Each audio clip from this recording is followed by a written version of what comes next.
আমরা রাজাকার। রাজাকার তো দেশ পালাবো না। রাজাকাররা দেশ পালাইছে, দেশ থেকে পালাইছে। আমরা রাজাকার। এই গালিগুলো দিল তারা 16 বছর ধরে। জঙ্গিবাদ, জঙ্গি নাটকগুলো করলো, জঙ্গি অভিযান। এই 5 মাসে কিন্তু এগুলো নাই আর, দেখছেন? এই 5 মাসে কোথাও কি জঙ্গির নাটক দেখছেন আপনারা? কোন অভিযানে বের হয়েছে কোথাও?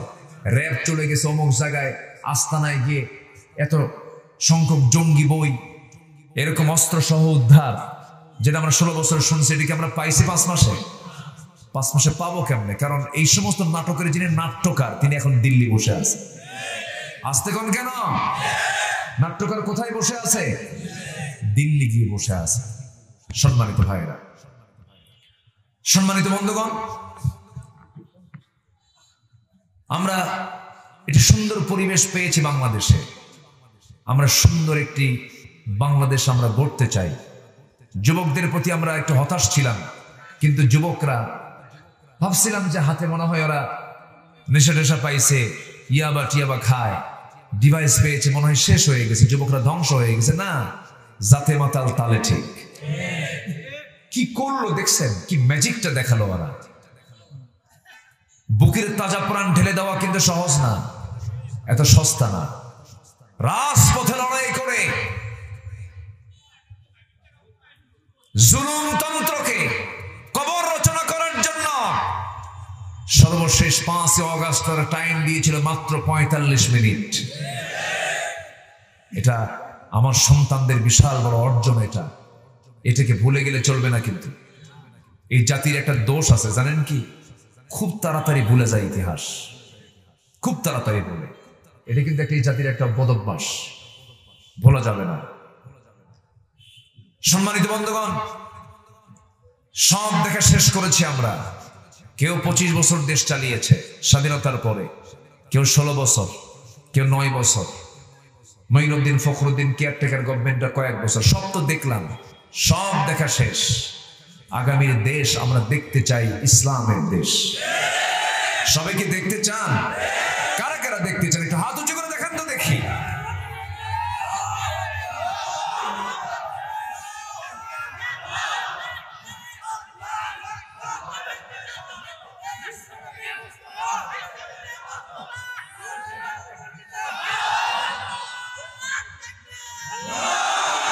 আল্লাহ কবুল করুন, জোরে বলি আমিন। হবে, দেশে ইসলাম আসবে, জোরে বলি ইনশাআল্লাহ। খুব একটা দূরে নাই, খুব একটা দূরে নাই। কেন জানেন আমি কেন বললাম? অনেক রক্ত ঝরেছে আলেমের এই জমিনে। দিন কায়েমের শর্তই হলো সেই জমিনে কিছু রক্ত ঝরাতে হবে। রক্ত যাবে, সে রক্ত যায় নাই? বলেন যায় নাই, বলেন যায় নাই। অনেক রক্ত গেছে। সম্মানিত বন্ধুগণ, আমরা আশাবাদী। তবে ভৌগোলিক দিক থেকে বাংলাদেশ একটা জটিল একটা জায়গায়। কেমন করে? ফিলিস্তিনের চতুর্পার্শ্বে মুসলিম রাষ্ট্র আছে। এটা ফিলিস্তিন গোটা পৃথিবীর এখন সবচাইতে বড় মজলুম একটা রাষ্ট্র। কিছুদিন আগে ফিলিস্তিনের গাজাকে তারা আগুন দিয়ে জ্বালায় দিল। আল্লাহ তাআলা আজকে ক্যালিফোর্নিয়াকে দাবানল দিয়ে জ্বালায় দিচ্ছে। ঠিক আছে না? ওরা জ্বালিয়েছে, ওরা জ্বলতেছে। যারাই জ্বালাবে তারাই জ্বলবে। যারাই জুলুম করবে সেই জুলুমের খেসারত তাদেরকে দিতে হবে। সম্মানিত ভাইয়েরা, ওরা চেয়েছিল 16 বছর আলেমদেরকে উলঙ্গ করতে, পারে নাই। জনগণ গিলে নাই, এগুলো খায় নাই জনগণ। জনগণ এগুলোকে অ্যাকসেপ্ট করেনি। আলেমদেরকে ধর্ষণের মামলা দিয়েছে। আল্লামা সাইদির মতো মানুষটাকে কেমনে মারলো দেখেন। একজন বলেছেন চিকিৎসার অভাবে উনি মারা গেছেন। না, এটা ভুল কথা। অনেকে পরিকল্পিতভাবে নাটক সাজায়া চিকিৎসার নামে জেলখানা থেকে বের করে ইনজেকশন করে পয়জনিং দিয়ে বিষ প্রয়োগে তাকে হত্যা করা হয়েছে। তাফসীর মাহফিলের এমন প্ল্যাটফর্ম থেকে জানাতে চাই, এই অদূরে কি বলে বনানীর হাই স্কুল মাঠে, শাহ সুলতানগঞ্জ নাকি সুলতানগঞ্জ হাই স্কুল মাঠে ইতিহাসের সাক্ষী হয়ে আছেন আলতাফুন্নাসা সেই খেলার মাঠে, ঈদগাহ মাঠে এই বগুড়াবাসীকে বছর পর বছর তিনি কোরআন শুনিয়েছেন। এই তাফসীর মাহফিলের এই প্ল্যাটফর্ম থেকে সুস্পষ্ট ভাষায় জানিয়ে দিতে চাই, আল্লামা সাঈদীর খুনের সাথে যারা জড়িত, অবিলম্বে তাদেরকে জাতির সামনে একদম জাতির সামনে স্পষ্ট করে চূড়ান্ত শাস্তি নিশ্চিত করে দেওয়া হোক। এই মতের পক্ষে রাজি আছেন কারা কারা? হাত উঁচু করে দেখান মুসলমান। কেউ তো স্লোগান দেন না।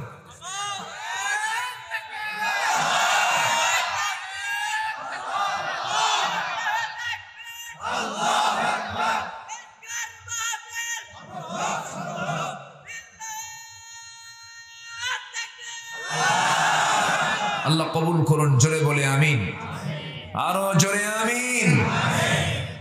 সম্মানিত ভাইয়েরা, আগের যুগ এটা আগের থেকেই ছিল, আলেমদেরকে বেইজ্জত করার জন্য, নবীদেরকে বেইজ্জত করার জন্য। এই ইতিহাস কি এখনকার না আগের থেকেই? একজন নবী ছিলেন, নাম হলো মূসা আলাইহিস সালাতু ওয়াস সালাম। সবচেয়ে রাগী নবী। সবচেয়ে রাগী নবী কে বলেন তো? খুব রাগ ছিল তার। ওনার বিরুদ্ধে একবার ফেরাউন অভিযোগ দিল, কি মূসা আল্লাহর নবী হয় কেমনে? ওর তো বডি ঠিক নাই। কেন? করতো একটা অন্ডকোষ ছোট আর বড়। অন্ডকোষ বুঝলেন তো সবাই? বোঝার তো কথা। আচ্ছা, বললো যে এটা একটা ছোট একটা বড়। বলে সহি বর্ণনা, কিন্তু এটা সহি, একদম সহি রাওয়ায়াত। তো বললো যে এটা কেমন করে নবী হয়? ও তো একটা পরিপূর্ণ পুরুষ না, তার তো সমস্যা। কিন্তু এই পৃথিবীতে যত নবী আল্লাহ পাক পাঠিয়েছেন, কোন নবী শারীরিকভাবে ত্রুটিপূর্ণ হয়ে পৃথিবীতে আসেন নাই। প্রত্যেক পয়গম্বর ছিলেন তৎকালীন দুনিয়ার সবচেয়ে সুপুরুষ। শুধু আমার নবীকে আল্লাহ তাআলা 100 জন জান্নাতি পুরুষের শক্তি দান করেছিলেন। কতজন? তাও কোথাকার? জান্নাতি। তো মূসা আলাইহিস সালামের এই দোষটা ছিল না, কিন্তু ওনার কানে যখন এই সংবাদ গেছে, বলেন তো এই লোকটাকে থামার কথা? প্রচুর রাগ উঠে গেছে। আল্লাহকে বলেই ফেললেন, আল্লাহ আমার তো কোনো প্রবলেম নাই, ফেরাউন গোটা দেশে রোমার ছড়িয়ে দিয়েছে, আমার দুর্নাম করল, আমার শারীরিক ত্রুটি সমাজে ছড়িয়ে দিয়েছে, আমার কোনো প্রবলেম নাই, তুমি একটা ফয়সালা করে দাও। আল্লাহ পাক বলছেন, মূসা চিন্তা করো না, ফয়সালা করে দেব, ব্যবস্থা হয়ে যাবে। সঙ্গে সঙ্গে কি করলেন? মূসা আলাইহিস সালাম একদিন গোসল করার জন্য পানিতে নামবেন। বিকল্প কোনো লুঙ্গি তার সেদিন ছিল না কাছে। যে লুঙ্গি পরেছেন সেই লুঙ্গি আবার পরতে হবে। করলেন কি, লুঙ্গিটা একটা পাথরের উপরে রাখলেন, পানিতে নামলেন, গোসল করলেন। গোসল সম্পন্ন করে সেই লুঙ্গি আবার পরবেন। ইতিমধ্যে আল্লাহ রাব্বুল আলামিন পাথরকে জিন্দা করে অর্ডার দিয়েছেন, পাথর মূসার লুঙ্গি নিয়ে দৌড় মার। মূসার লুঙ্গি নিয়ে কি মার? দৌড় মার। আমাদের এই দেহটা মাটি দিয়ে তৈরি কিনা বলেন তো? মাটি দিয়ে। এই মাটির দেহে প্রাণ দিয়েছেন কে? তিনি কি সেই পাথরের সেই নিষ্প্রাণ একটা সৃষ্টিকে তিনি কি প্রাণ দিতে পারেন না? পারেন। এমন ক্ষমতা কার আছে? আল্লাহ আছে। যখন পাথরটা যখন আল্লাহর অর্ডার পেয়ে আল্লাহর নবীর সেই রেখে দেওয়া লুঙ্গিটা নিয়ে যখন দৌড় মারা শুরু করেছে, মূসা আলাইহিস সালাম গোসল সেরে লুঙ্গি পরবেন, লুঙ্গি নাই। সামনের দিকে তাকায় দেখেন পাথর নিয়ে দৌড় মারে। মূসা বলছেন, পাথর থাম। পাথর শুনবে নবীর কথা না আল্লাহর কথা? কার কথা? আল্লাহর কথা শুনবে, কারণ অর্ডার পেয়েছে কার? আল্লাহ। আমার কথা কি শুনতে কষ্ট হচ্ছে আপনাদের? জোরে বলি ইনশাআল্লাহ। আমি আজকে খুব বেশি সময় দিতে পারবো না। কেন জানেন? আমাকে যিনি আজকের এই মাহফিলের যিনি আমাকে দাওয়াত দিয়েছেন, কোথায় ইনচার্জ আছে? কোথায় আছে? তো আশেপাশে মনে হয়। তো উনি বলেছেন, বাবাজি মাগরিব থেকে এশা হলেই চলবে। সেখান থেকে ঠেলে আসছে আবার এশার পরে। এই ঠেলাঠেলি শুরু হয়েছে। তো আমার মূল প্রোগ্রামটা আজকে এই উপজেলাতেই একটু দূরে আছে, সেখানে আমি যাব। সেখানে আবার 10টার মধ্যে ওঠার কথা। ওটাই নেওয়া আছে, আজ থেকে 2 বছর আগে দাওয়াতটা নেওয়া আছে। এটা হলো এই কয়েক মাস আগে আমাকে বলেছিলেন। তো আমি চাচার কথা ফেলতে পারি নাই, কমিটির কথা ফেলতে পারি নাই। আমি এসেছি, আপনারাও এই কোরআন মাহফিলের এই আহ্বানে এত সুন্দর করে রিসিভ করে আপনারা আসছেন, আমি আল্লাহর শুকরিয়া আদায় করছি, বলছি আলহামদুলিল্লাহ। তবে মন খারাপ করা যাবে না। আমি আগামীতে আল্লাহ যদি তৌফিক দেন, আমি সুসময়ে এই মাহফিল আবার আসবো, জোরে বলি ইনশাআল্লাহ। আমি কিন্তু এই কথাটা আগেই বলে নিলাম। আমার পাশে যিনি চেয়ারম্যান মহোদয় খুব কাছের মানুষ, তাও একটা দীর্ঘ টাইম আমরা ইনসাইডে ছিলাম, জেলখানায় ছিলাম। নামাজে দেখা হতো, ভাই কেমন লাগতেছে, ভাই আর কইয়েন না। হ্যাঁ, এবং জেলখানায় থাকতে ওনার বাবাও জেলখানা থাকা অবস্থায় ইন্তেকাল করেছেন। অত্যাচার তো অনেক করছে, আর কি বলবো ভাই। আল্লাহ তো একটা ফয়সালা করে দিয়েছেন, ঠিক কিনা বলেন? তবে সাবধান থাকতে হবে, পাহারা দিতে হবে।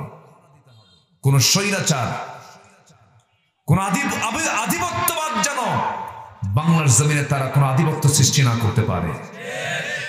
সম্মানিত বন্ধুগণ, আল্লামা সাঈদীর কথাটা কত কাজে লেগেছে দেখেন। 25 বছর আগে তিনি বলেছিলেন, 25 বছর আগের বক্তব্য কেমন করে এটা মিলে গেল। একদম তিনি মানে যা বলেছেন তাই হয়েছে। এমন একটা সময় আসবে, মামু বাড়ি দিল্লি গিয়ে পড়বা। মামু বাড়ি একদম হেলিকপ্টার যায়, কোথায় কে পড়ছে বলেন তো? দিল্লি গিয়ে পড়ছে। আবার উনি বলেছিলেন, এমন একটা সময় আসবে পালানোর জন্য একটা ইঁদুরের গর্ত খুঁজে পাবো না। পায় নাই, কলার পাতায় শুয়েছিল। কিসের পাতায় শুয়েছিল? আমি সিলেট মাহফিল ছিল আমার গত 9 জানুয়ারি সিলেটের এমসি কলেজ মাঠে। আমি প্রথম দিন সেখানে ছিলাম। অনেক বড় ইতিহাসের একটি সেরা মাহফিল সেখানে হয়েছে। তো আমি সেখানে বললাম, ভাইয়েরা আপনারা তো কম না, মেহমানের খুব সুন্দর আপ্যায়ন করেছেন। মেহমান এসেছিল সিলেটে, কলার পাতা দিয়েছিলেন। আবার কোর্টের যেদিন যখন হাজিরা, ওর ওই বেয়াদব বিচারপতির কোর্টে হাজিরার সময় তারা ওই 2 বিসি আউট করে দিছে। বোঝেন নাই? হ্যাঁ, বেয়াদব এটা। সে আমার বিরুদ্ধেও গত 2 বছর আগে 116 জন আলেমের তালিকা করেছিল, মামলা দিয়েছিল, অনেক পরিকল্পনা করেছিল। এই মানিক, বিচারপতি মানিক 2 বছর যায় নাই, তালিকা করেছে আলেমের। আজকে আল্লাহ তাদের তালিকার মধ্যে ফেলে দিয়েছেন, ঠিক কিনা? আল্লাহ আছেন না নাই? আসতে বলবেন, আল্লাহ আছেন না নাই? আল্লাহ আছেন। এই জোড়া মাদ্রাসার মাহফিলে কত ঝামেলা করতো। একবার আসছিলাম, আশপাশের মাহফিল আসলে আগে ওয়াজ শোনায় দিত, হুজুর এই ওয়াজগুলো কিন্তু করা যাবে না, মানে ওরা আরেক মুফতি আজম, ঠিক কিনা বলেন? আলেমদের পরামর্শ দিতে হলে তার ভিতরে এলেম থাকার দরকার আছে না নাই বলেন তো? আচ্ছা, এগুলো করতো তারা। সম্মানিত বন্ধুগণ, একটা সংকট কেটে গেছে আমাদের। সামনে আমরা সবাই মিলে সুন্দর বাংলাদেশ গড়ব, জোরে বলি ইনশাআল্লাহ। ভাইরে, যদি একই পুনরাবৃত্তি হয়, আবার সেই চাঁদাবাজি যদি আবার শুরু হয়, সেই সন্ত্রাস যদি আবার শুরু হয়, জনগণ কিন্তু আর অচেতন নাই। আমার দেশের জনগণ কিন্তু সচেতন। যে সরকার ক্ষমতায় ছিল তাদের দাপট কিন্তু কম ছিল না, তাদের জনবল কিন্তু কম ছিল না, কিন্তু জুলুম অত্যাচার জনগণ মেনে নেয়নি, প্রত্যাখ্যান করেছে জনগণ। এটা মাথায় নিয়ে আমরা চলবো, পালস বুঝবো, সামনের দিকে এগোবো সততা নিয়ে, জোরে বলি ইনশাআল্লাহ। মুসা আলাইহিস সালাতু ওয়াস সালাম লুঙ্গির পিছনে দৌড়াচ্ছেন, মনে আছে আপনাদের? দৌড়াচ্ছেন, কিন্তু লুঙ্গি পাথর নিয়ে দৌড়ায়। পাথরের সঙ্গে তিনি পারছেন না, কারণ আল্লাহর একটা পরিকল্পনা। মুসা তোমাকে এমন বড় একটা ব্লেম দিল, অভিযোগ দিল, যা আমি তোমার মধ্যে রাখি নাই। পাথর নিয়ে দৌড়াচ্ছে, কিন্তু এইদিকে মুসা আলাইহিস সালামের ভিতর থেকে সেই সেন্স আউট করে দিয়েছেন তিনি যে উলঙ্গ আছেন, এটা তার মনেই নাই। এটা তো কি মনেই নাই, মানে লুঙ্গির চিন্তা এইদিকে ভুলে গেছে। পাথর চলে, উনিও চলেন। চলতে চলতে শেষ পর্যন্ত পাথর গিয়ে সেখানেই থেমে গেছে যেখানে ফেরাউন তার মন্ত্রী পরিষদ নিয়ে বৈঠকে বসেছে।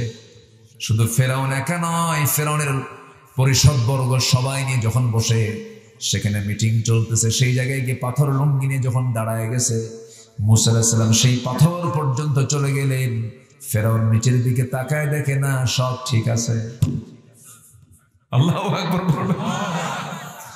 আল্লাহ বলতেছেন, ফেরাউন তুই আমার মুসাকে এরকম করবি? শুধু তোকে না, সবাইকে দেখায় দিলাম, যা আমার নবীর সব ঠিক আছে। 16 বছর পর আল্লাহ তাআলা এই স্বৈরাচারী শাসকের সব মুখোশ উন্মোচন করে দিয়েছেন। ওরা আলেমদের উলঙ্গ করতে চেয়েছিল, আল্লাহ ওদের উলঙ্গ করেছেন। দেখেন না, বাঁচার জন্য দাড়ি কাটলো, দাড়ি কাটে নাই, একজন দাড়ি কাটে নাই, পালাতে পারে নাই। তো নেত্রী কইছিল যে আমি একটু ওয়েট করি, দরবেশকে সাথে নিয়ে যাই, কারণ দোয়াটাও তো করা দরকার। কিন্তু যেতে পারে নাই, পৌঁছতে পারে নাই।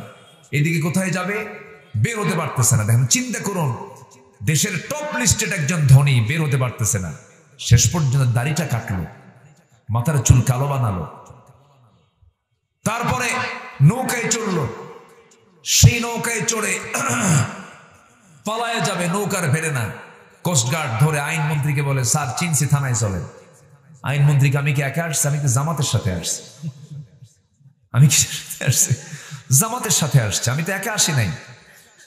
কে আপনার সঙ্গে কে আসছে? ওই যে বসে আছে। কেউ, লোকটার চুল কালো, গায়ে গেঞ্জির, পরনে লুঙ্গি। লোকটা কে? চেনা যায় না তোকে, ভালো করে দেখো, ওটাই দরবেশ। ওটা কে? দরবেশ। আল্লাহ উলঙ্গ করেছেন। আল্লাহ কি করে দিয়েছেন? ওদের মুখোশ উন্মোচন করে দিয়েছেন। অতএব মিথ্যা নিয়ে আমরা লড়বো না, আমরা সত্য নিয়ে লড়বো। সম্মান দিবেন কে? আসতে বলবেন না, কে? আল্লাহ। আমার ভাইয়েরা, আল্লাহর কালামকে আমরা সুন্দর করে তেলাওয়াত করব, লস হবে না। আমার দাদিরা যতদিন পর্যন্ত কোরআন পড়েছেন, চোখ ভালো ছিল, হার্ট ভালো ছিল। দাদিরা বলে, দাদিরা তেলাওয়াত করতেন, তাদের চশমা লাগতো না, তাদের হার্ট প্রবলেম হতো না, তাদের ডায়াবেটিস হতো না। দাদিরা বলে, দাদিরা আমল করেছেন, তারা ভালো ছিলেন, জানেন কিনা? কি ঠিক না? কিন্তু আজকে ভাবির আমলে সব চলে গেছে, সব রোগী হয়ে গেছে, কারণ কোরআন তেলাওয়াত নাই। আগের যুগে গ্রামের মধ্যে ঢুকলে পরে গুনগুন গুনগুন করে কোরআন তেলাওয়াতের আওয়াজ কানে কানে আসতো। সেই তেলাওয়াত এখন আর শোনা যায় না। অনুনাজ্জিলু মিনাল কুরআনি মা হুয়া শিফাউ ওয়া রাহমাহ। কোরআন নাযিল করেছি, এক নাম্বার হলো শেফা করে, আরোগ্য করে। আপনি অসুস্থ, যত প্রকার অসুস্থ হন না কেন, মৃত্যু রোগ ছাড়া সমস্ত রোগের ঔষধ হলো সূরাতুল ফাতিহা।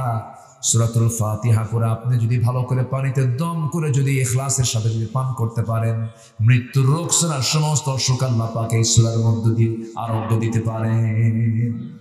জোরে বলি সুবহানাল্লাহ। আমার দুই চোখ সাক্ষী, কত রোগী দেখলাম, কত রোগী দেখলাম মক্কায়। ক্যান্সারের রোগী চলে গেছে, জমজম খাইছে, ভালো হয়ে গেছে। আলহামদুলিল্লাহ বলেন, আলহামদুলিল্লাহ বলেন। আসল ডাক্তার কে? আসল চিকিৎসক কে? রোগ দেন কে? রোগের চিকিৎসাও কার কাছে আছে? ওয়াইদা মারিদতু ফাহুয়া ইয়াশফিন। আমি যখন অসুস্থ হব, আমাকে সুস্থ তিনিই করবেন। তিনি কে? আল্লাহ পাক। এই জন্য আল্লাহর কালাম তেলাওয়াত করলে পরে নিজের দেহ ভালো থাকবে। প্রত্যেক দিন ঘুম থেকে উঠেই আগে তাহাজ্জুদটা পড়বো আমরা। তাহাজ্জুদটা এমন একটা ইবাদতের নাম, এই হাদিসটার একটা সায়েন্টিফিক ব্যাখ্যা আছে, একটু মনোযোগ দিয়ে কথাটা শুনবেন। খুব অল্প রাত, সবার কানে লাগাবেন, খরগোশের মতো কানটা খাড়া করেন। আমার আল্লাহ তাআলা বলেন, বান্দারে, আমি প্রত্যেক রাত্রিতে, সব সময় আমি দুনিয়ার আকাশে কিন্তু আসি না। আমি প্রত্যেক রাত্রিতে একটা বিশেষ সময় দুনিয়ার আকাশে চলে আসি এবং এসে বলি, আলা মিন মুস্তাগফিরিন ফাগফির লাহ। কোন ক্ষমা প্রার্থী আছে আমার কাছে ক্ষমা চাবে, আমি তাকে ক্ষমা করে দেব। জোরে বলি সুবহানাল্লাহ। এই হাদিসটা আমাকে খুবই কাঁদায়, জানেন। আমরা কত সময় নষ্ট করি, আর আল্লাহ নিজে অফার করে বলছেন, আমি নিজে দুনিয়ার আকাশে চলে আসি। আল্লাহু আকবার বলে। ওটা কি? ওটা হোন্ডা? থামায় দেন। ভাবলাম যে এটা কি হেলিকপ্টার আসলো কিনা। জি, আমার দিকে তাকা। এই হাদিসটা আমাকে কাঁদায়। চরম আশাব্যঞ্জক হাদিস এটা। আল্লাহ বলেন, আমি আকাশ থেকে, সাত আকাশের আরশ আজিম থেকে আমি দুনিয়ার আকাশে চলে আসি তোকে মাফ করার জন্য। সুবহানাল্লাহ বলবেন না? এটা কি ছোটখাটো অফার বলেন তো? আমরা বসে আছি আস্তানতলায় সাবরুল এই মাদ্রাসার মাঠে বসে আছি আমরা। এখান থেকে আকাশ কি 2-3 মাইল দূরে?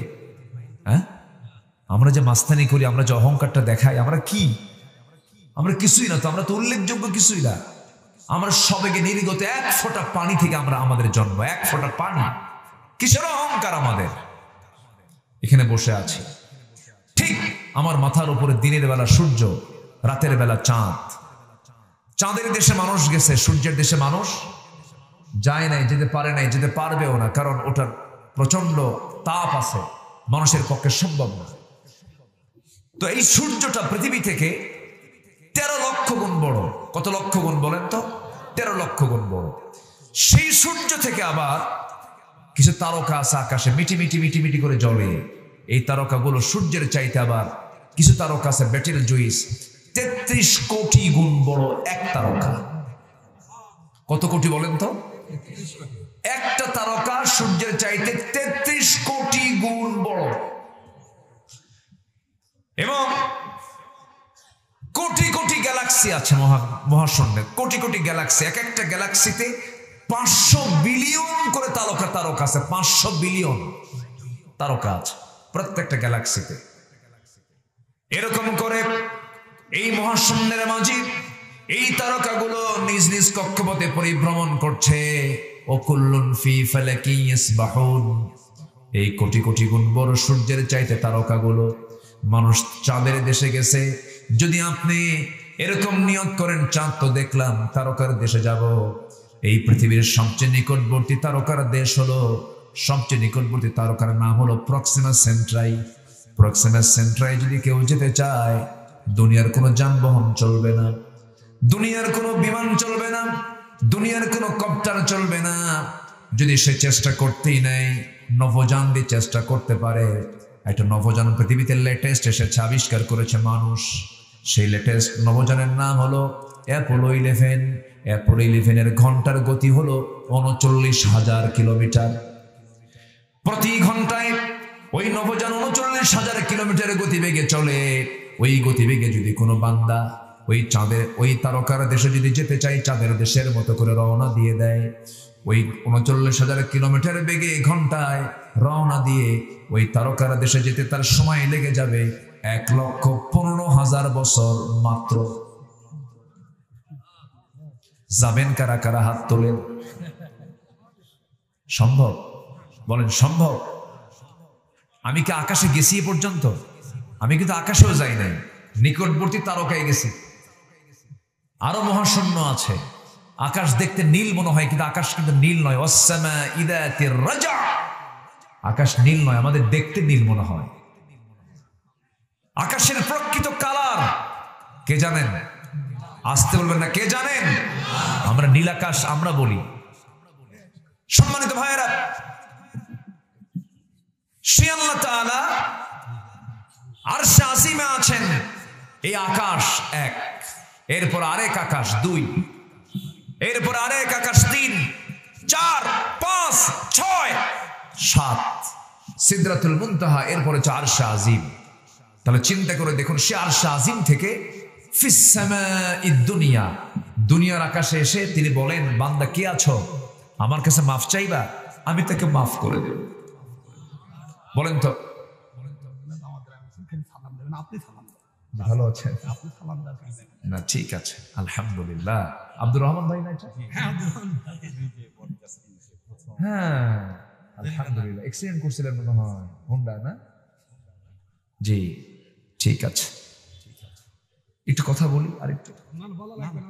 আচ্ছা, ও আচ্ছা, জি, আব্দুর রহমান ভাই আসছেন, আলহামদুলিল্লাহ বলেন। জি জি, সবাই চিনে, অত কিছু বলতে হবে না, সমস্যা নাই।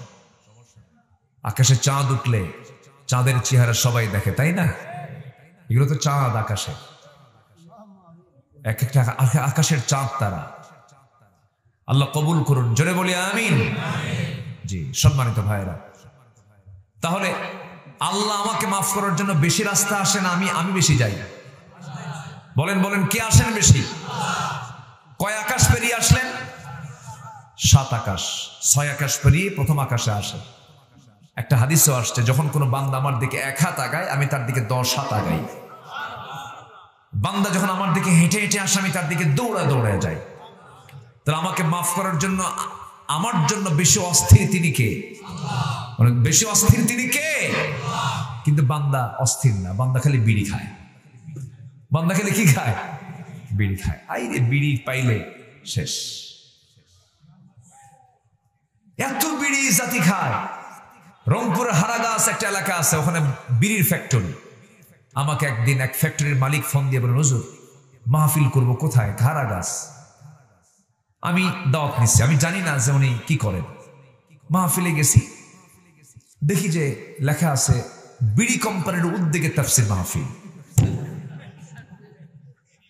তো আমি বসলাম, বসে আমাকে বলতেছে, হুজুর একটু দোয়া করেন কোম্পানি যেন ভালো চলে।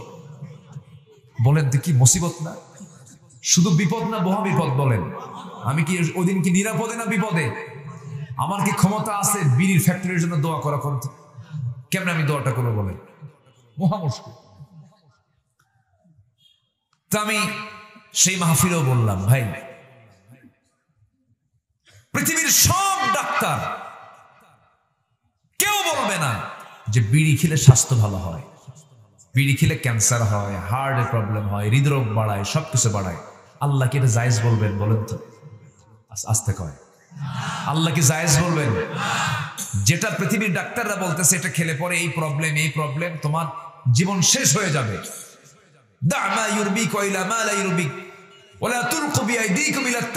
ধ্বংসের দিকে ঠেলে দিও না নিজকে। কিন্তু বান্দা তাও খায়। বাজেট এ পর্যন্ত যতবার আসছে বিড়ির উপরে, বাজেট কমছে না বাড়ছে?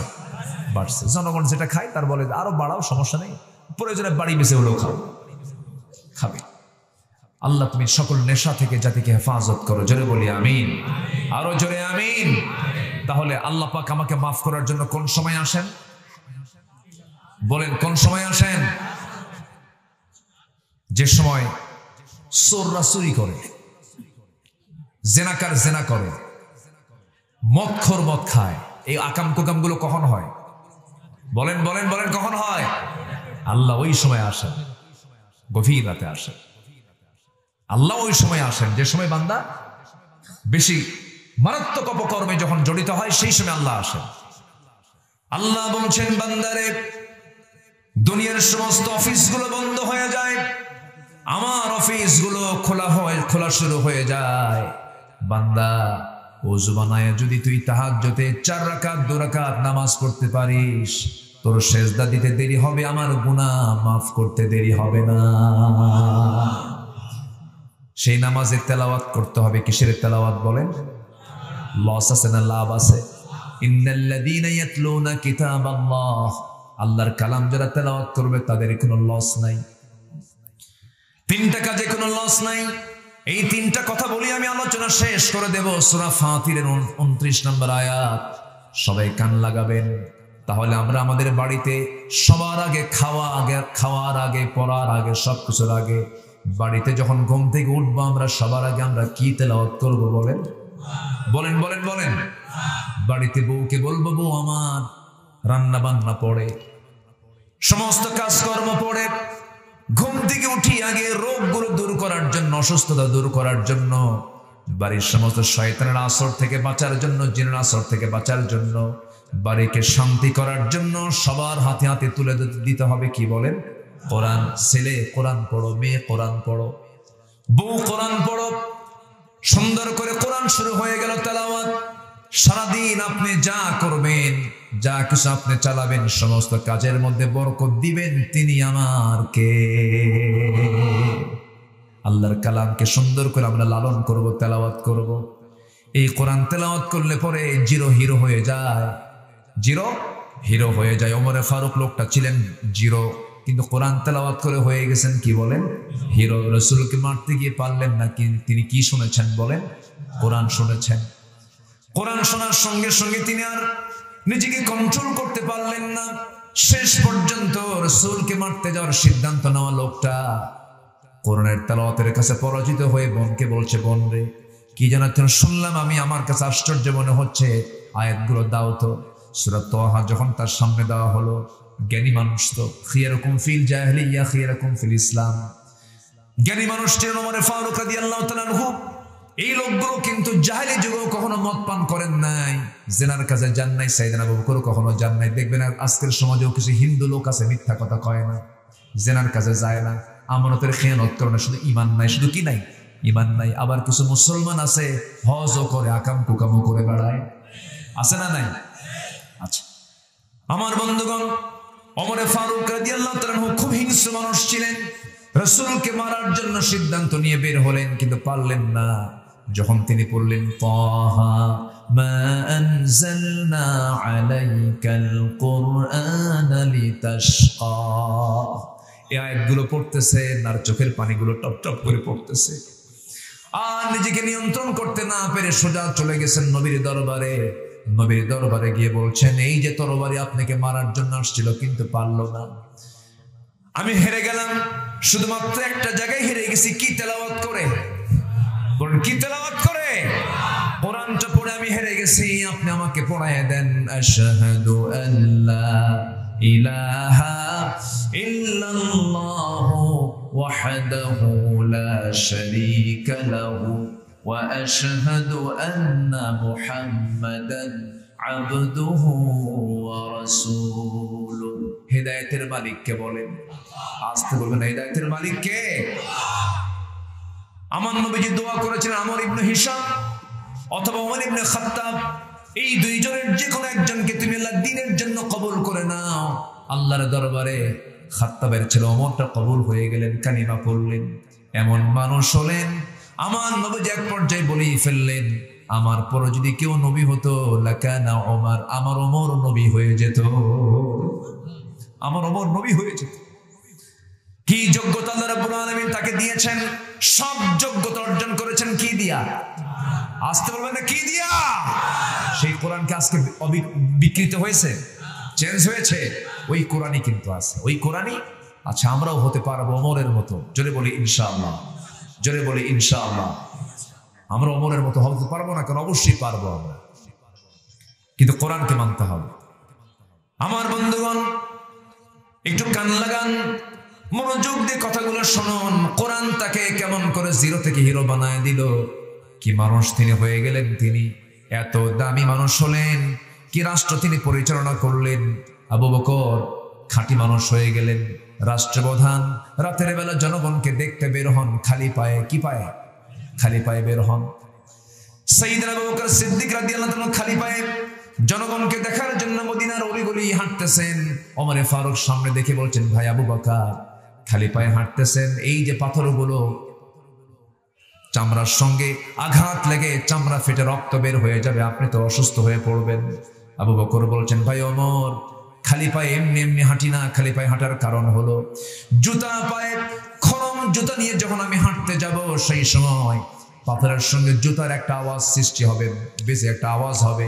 সেই আওয়াজে, জুতার আওয়াজে যদি আমার জনগণের যদি ঘুম নষ্ট হয়ে যায়, কিয়ামতের দিন আমাকে আসামির কাঠগড়ায় দাঁড়িয়ে তার জবাব দিতে হবে। জনগণের ঘুমের যেন কোনো কষ্ট না হয়, চলাচলের যেন কোনো কষ্ট না হয়, এই জন্য আমি রাতের আধারে খালি পায়ে হাঁটি। আর আমার দেশের কোনো একটা ছাতা মাতা রাস্তা দিয়ে একটু আসলে পরে ট্রাফিক সিগন্যাল বন্ধ করে দেয়, 3 ঘন্টার জন্য রাস্তা বন্ধ, কুত্তা গ্রুপ আসতেছে, আছে না নাই? আসতে বলবেন না, আছে না নাই? কেন? আমি নিজের চোখে দেখা, আমার মালয়েশিয়ার প্রধানমন্ত্রী ডক্টর মাহাথির মোহাম্মদ, আমি কেলে কুয়ালালামপুর সিটিতে আমি একটা শপিং এ একটা মার্কেটে ঢুকলাম, ঢুকে দেখি সামনে মাহাথির মোহাম্মদ একাকী শপিং করছেন, তার আগেও কেউ নাই পরেও কেউ নাই। একটা দেশের প্রধানমন্ত্রী ঘুরতেছেন, কেউ নাই। আর আমার দেশে একটা রাষ্ট্রপতি আসবে, সারাদিন রাস্তা অচল। কেন এটা হবে? এতই যখন ভয় পাও নেতৃত্ব দাও কেন? ঠিক কিনা? এগুলোর সমস্ত মোড়ক সব ভেঙে ফেলতে হবে, এগুলো সিস্টেমকে ব্রেক করতে হবে আমাদের। আইন সবার জন্য কি? আজকে আইন সবার জন্য কি? সমান। সাইয়েদনা ওমর ফারুক রাদিয়াল্লাহু তাআলা আনহু উটের পিঠে রওনা দিয়েছেন রাষ্ট্রীয় সফরে। ভৃত্যকে সাথে নিয়েছেন। ভৃত্যকে বললেন তুমি লাগাম ধরো, লাগাম ধরেছেন। কিছু দূরে যাওয়ার পর বলতেছে ভৃত্য এদিকে আসো, তুমি ইটের পিঠে চড়ো, আমাকে লাগাম ধরতে দাও। কেন? আমাকে সমানভাবে চলতে দিবে না? তুমি গোটা রাস্তা নিয়ে যাবে, আমি কি জবাব দেবো আল্লাহর আদালতে? উটের পিঠে চড়ো।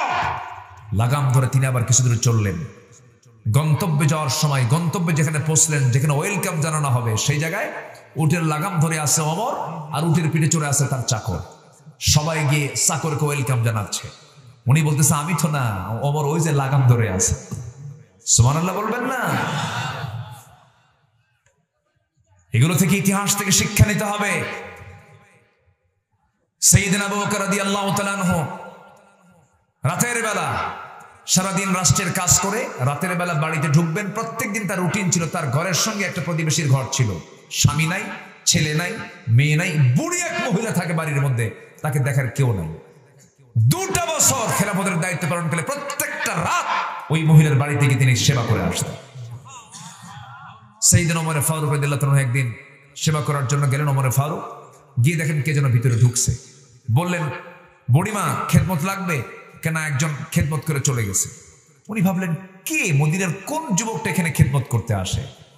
পরপর 3 রাত তিনি ওই দরজার পাশে দাঁড়ালেন। প্রথম 2 দিন টের পান নাই। তৃতীয় রাত্রিতে ঘর থেকে বের হওয়া মাত্র চট করে হাত ধরছে। কে তুমি? দেখে যে কেউ না, আবু বকর। জোরে কোন সুবহানাল্লাহ। সাইয়েদনা ওমর ফারুক বললেন ভাই আবু বকর, সারাটা দিন রাষ্ট্র চালান, আবার রাতের বেলা জেগে জেগে একটা মহিলার ঘরে ঘন্টার পরে ঘন্টা সেবা করেন। আপনি ঘুমাবেন কখন? দায়িত্ব পালন করবেন কখন?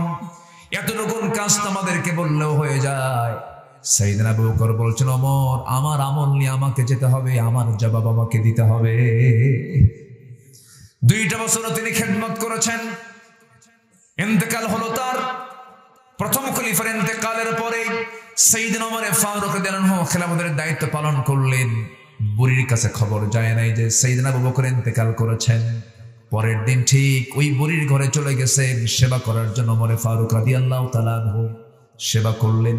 সেবা করে সব খাবারগুলো ধুয়ে টুয়ে পরিষ্কার করে সাফ করে বের হয়ে চলে আসছেন। মহিলা টের পান নাই কে সেবা করে চলে আসছে। খেতে বসেছেন মহিলা, একটা খেজুর হাতের মধ্যে নিয়ে যখন মুখে তুলতে নিয়েছেন, কামড় মেরেছেন। খেজুরের বিচি তার দাঁতের সঙ্গে লেগে গেছে। চট করে তিনি কান্নায় ভেঙে পড়ে বলতেছেন বুঝতে পেরেছি আমার আবু বকর দুনিয়াতে আর নাই।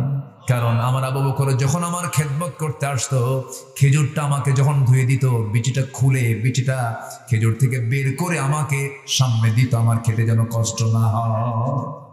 জোরে বলে সুবহানাল্লাহ। চিন্তা করুন কি তাদের মানসিকতা ছিল। এত ভালো হয়েছেন তারা কি কারণে? কি পড়েছেন? আসতে হলো না, কি পড়েছেন তারা বলেন? কোরআনটা তারা পড়েছেন। কোরআন পড়েই তারা আল্লাহওয়ালা হয়ে গেছেন। আমার বন্ধুগণ, ওমর ফারুক রাদিয়াল্লাহু তাআলা আনহু তিনি একদিন রাষ্ট্রের মধু পেয়েছেন। রাষ্ট্রের কি পেয়েছেন? মধু পেয়েছেন। সেই মধুটা বাড়িতে নিয়ে এসে, এই মধুটা 1 বোতল মধু তিনি একা নিতে পারবেন না, ভাগাভাগি করতে হবে। 5টা ভাগ হবে। প্রতিবেশীর জন্য 4টা, ওনার জন্য একটা, মোট 5 ভাগ। এই মধু বোতলটা বউয়ের কাছে দিয়ে বলছেন বউ আমার, এই যে মধুটা তোমাকে দিলাম, এই মধুটা সমান 5 ভাগে ভাগ করো। কিছুক্ষণ পরে আবার তিনি নিজে নিজেই বলছেন বউ আমার, মন খারাপ করো না, তোমাকে মধুভাগের দায়িত্ব আমি দেব না, কারণ এই মধুভাগের দায়িত্ব তোমাকে দিলে একটু সমস্যা হবে। বলুন তো এই আচরণ যদি কোনো স্বামী তার বউয়ের সঙ্গে করে, লাগবে? আসতে কয়, কেউ কিছু কয় না। মনে হয় সবার বউ রাবেয়া বস্ত্রী হয়ে বসে আছে। লাগবে কিনা বলেন? তুমি আমার সন্দেহ করো, অনেক কিছুই বলে ফেলবে। তার স্ত্রী তো ওইরকম স্ত্রী না। তিনি বললেন ঠিক আছে, কিন্তু একটু মন তো খারাপ করা স্বাভাবিক। মন একটু খারাপ করলেন। মধুর বোতল নিয়ে চলে গেলেন প্রতিবেশীর ঘরে। গিয়ে বলেন প্রতিবেশীরে, 40টা রাষ্ট্রের কিন্তু রাষ্ট্রপ্রধান তিনি। রোম পারস্য তখন থরথর করে কাঁপে তার নাম শুনলে পরে। এই তো কয়েকদিন আগের কথাই বলবো আমি। ওমর ফারুক রাদিয়াল্লাহু তাআলা আনহু প্রতিবেশীকে বলছেন মধুটা ভাগ করো, সমান 5 ভাগে ভাগ করে 1 ভাগ আমাকে দিয়ে দাও। ওনার অংশটুকু নিয়ে এবার স্ত্রীর সামনে দাঁড়িয়ে বলছেন, স্ত্রী মন খারাপ করবা না, আমি তোমাকে ট্রাস্ট করি, আমি তোমাকে বিশ্বাস করি, আমি রাষ্ট্র চালাই, তুমি আমার পরিবার চালাও, সন্তানদের খাবার যোগান দাও, অনেক মেহনত করো তুমি, তোমার অবদান অনেক, আমি তোমার কাছে কৃতজ্ঞ। কিন্তু বউ আমার মনক্ষুণ্ণ হবে না, এই মধুর বোতলটা আমি তোমাকে দিয়েছিলাম ভাগ করার জন্য, কিন্তু আমি কেন আবার ফেরত নিলাম? এর কারণটা হলো, মধু হলো তরল জিনিস। এই তরল মধুটাকে যখন ভাগ করতে যাব আমরা, সমান ভাগে ভাগ করলাম, কিন্তু মধু ভাগ করতে নিয়ে কিছু মধু হাতে লেগে যাবে। এই হাতে লেগে থাকা মধুটা 2 ফোঁটা হোক, 3 ফোঁটা হোক, 1 ফোঁটা হোক, এতটুকু মধু আমাদের ভাগে বেশি চলে আসুক, এটা চাই নাই মনে করে মধুভাগের দায়িত্ব আমি অন্যের কাঁধে দিয়ে দিয়েছি। সুবহানাল্লাহ বলবেন না? আমার বন্ধুগণ, ওমরে ফারুক রাদিয়াল্লাহু তাআলা একদিন ঘোড়া কিনতে গেছেন। কি কিনতে গেছেন? এখন মানুষ কিনতে যায় ঘোড়া, এখন মানুষ কিনতে যায় গাড়ি। আগের যুগে কি কিনতে যেত বলেন? ঘোড়া। ঘোড়া কিনতে গিয়ে ঘোড়াওয়ালার কাছ থেকে দামাদামি সব ঠিকঠাক করে সব চেক আপ করলেন, ঘোড়াটা কিনলেন, টাকা দিয়ে দিলেন। ঘোড়ার পিঠে চড়ে বাড়ির দিকে ফেরত আসতেছেন। ফেরত আসতে নিয়ে কয়েক মাইল চলতে না চলতেই ঘোড়ার 4টা পা অকেজো হয়ে বসে গেছে মাটিতে। ওমরে ফারুক মেজাজি মানুষ, রাগওয়ালা মানুষ, কিন্তু মনটা খুব ভালো। তিনি এসে ফেরত এসে বলছেন, ঘোড়াওয়ালা তুমি আমাকে এমন একটা ঘোড়া দিলাম, বাড়ি পর্যন্ত যেতেই পারলাম না, টাকাটাও নিয়ে নিলা, এই ঘোড়া নেব না, তুমি ঘোড়াটা ফেরত নিয়ে টাকাটা দিয়ে দাও। ঘোড়াওয়ালা বলছে, আমিরুল মুমিনিন, আপনি আমার থেকে টাকা ফেরত চাচ্ছেন, কিন্তু ক্রয় বিক্রয় তো হয়ে গেছে, আমি আপনাকে সুস্থ ঘোড়াই তো দিয়েছি, আমি টাকা ফেরত নেব না। চিন্তা করুন, একজন ঘোড়াওয়ালা কাকে বলতেছে? 40 রাষ্ট্রের রাষ্ট্রপ্রধানকে বলতেছে আমি ঘোড়া ফেরত নেব না। কি স্বাধীনতা আছে? আজ থেকে স্বাধীনতা আছে না নাই? বিচার বিভাগের স্বাধীনতা আছে না নাই? কথা বলার স্বাধীনতা আছে না নাই? উনি বললেন আমি ফেরত নেব না। ওমরে ফারুক বললেন, না, তুমি আমাকে টাকা দিয়ে দাও। এবার ঘোড়া বিক্রেতা বলতেছে, আমিরুল মুমিনিন, আমারও কথাও মূল্যায়ন হবে না, আপনার কথাও মূল্যায়ন হবে না, আপনার কথা আপনি মানবেন না, আমার কথা আপনি মানবেন না, আদালত এটা রায় দেবে, চলুন আমরা আদালতে যাই। মামলা দিচ্ছে খলিফার বিরুদ্ধে। কে দিচ্ছে? বলেন কে দিচ্ছে? ঘোড়াওয়ালা। ওমরে ফারুক মুস্কি হাসি মেরে বললেন, তুই মামলাই দিবা? চল। সুবহানাল্লাহ বলবেন না? আল্লাহু আকবার। চলে গেলেন ঘোড়াওয়ালার সাথে, আদালতে চলে গেছে। আদালতের যিনি কাজী, বিচারপতি, তিনি চেয়ারে বসা। ওমরে ফারুককে দেখে মতো লাভ মেরে দাঁড়ায় গেছে, আপনি এই জায়গায় কেন? কে শোনো, আমারে দেখে বিচার করো না, ওই যে ঘোড়াওয়ালা মামলা দিছে,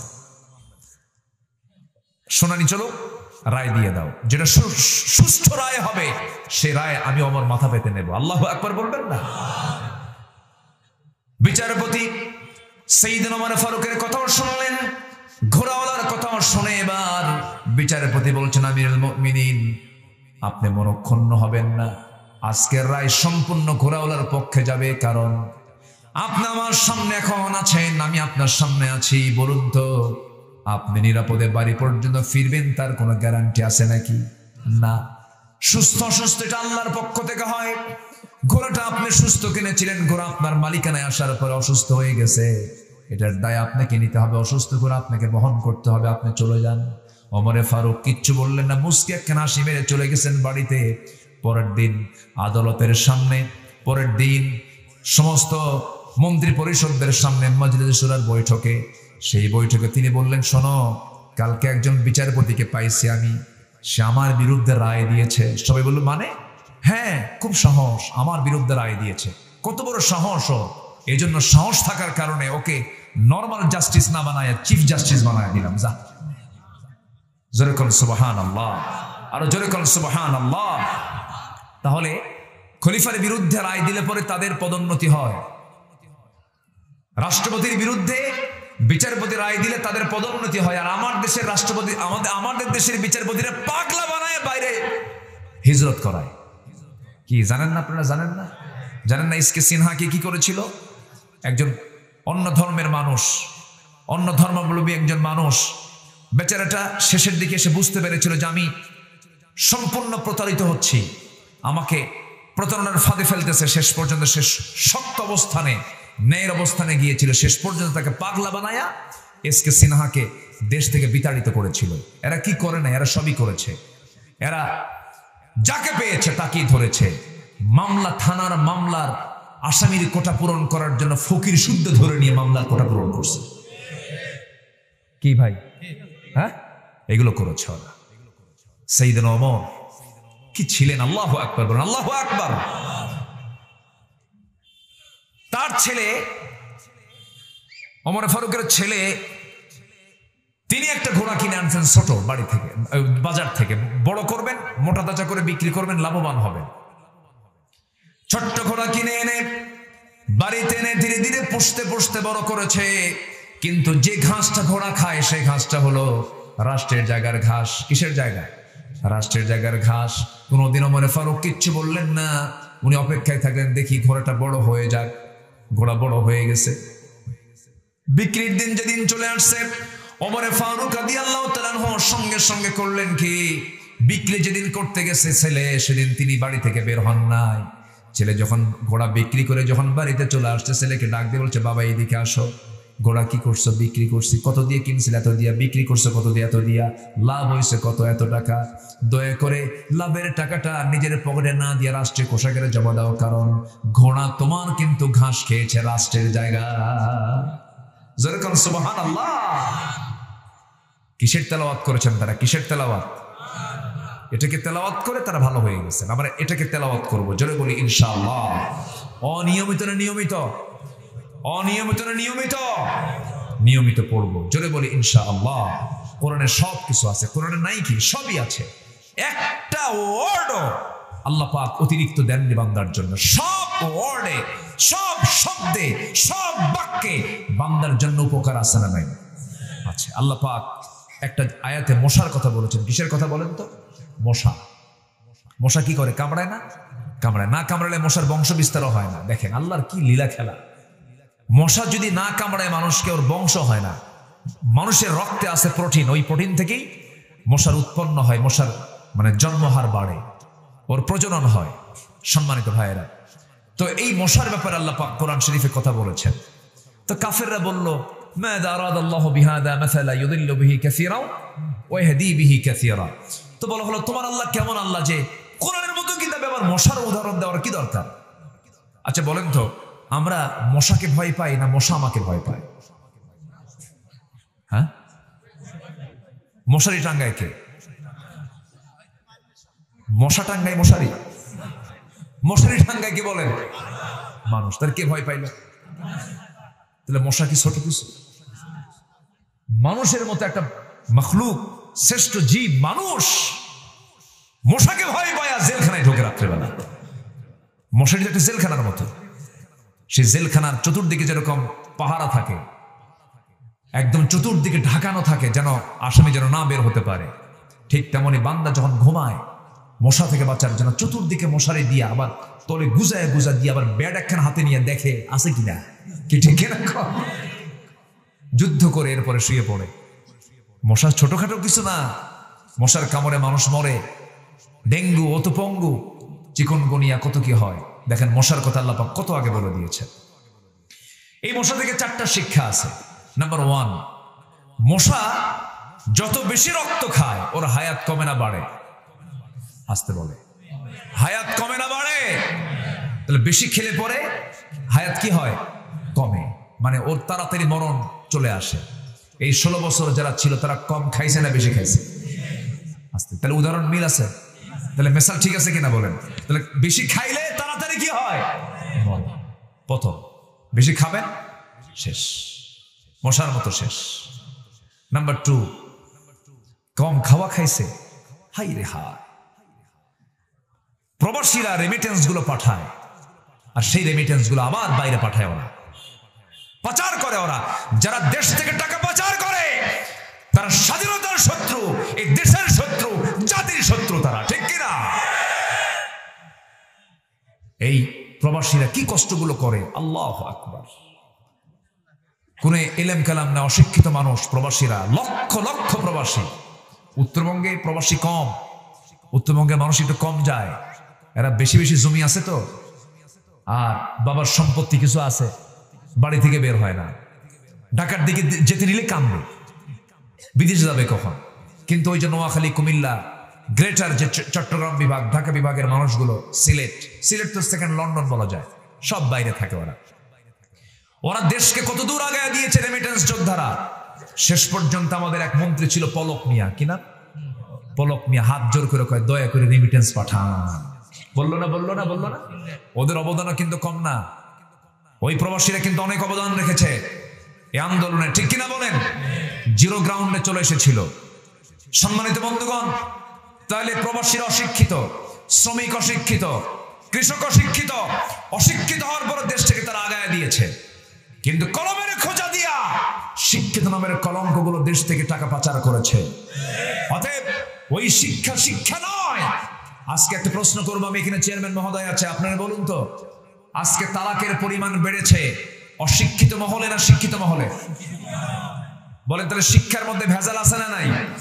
শিক্ষার মধ্যে ভেজাল আছে না নাই? ভেজাল মুক্ত শিক্ষানীতি আমরা চালু করবো ইনশাআল্লাহ। বলেন, আমরা দেখতে চাই প্রত্যেক সিলেবাসে কোরআনটাকে বাধ্যতামূলক করতে হবে। ইন্নাল্লাযীনা ইয়াতলুনা কিতাবাল্লাহ, নাম্বার 1 হচ্ছে আল্লাহর কালামের তেলাওয়াত যখন যারা করবে তখন তাদের সেই কাজে কোনো লস নাই। আমাকে শেষ করতে হচ্ছে, শেষ করে দিই নাকি? চালাবো। শাহজাহানপুরের মানুষ শিক্ষিত মানুষ তো আলহামদুলিল্লাহ, অনেক ভালো মানুষ আপনারা, বলি আলহামদুলিল্লাহ। জি, আরো 2টা পয়েন্ট কিন্তু বাদ আছে, শুনতে রাজি আছেন তো সবাই আপনারা? বলি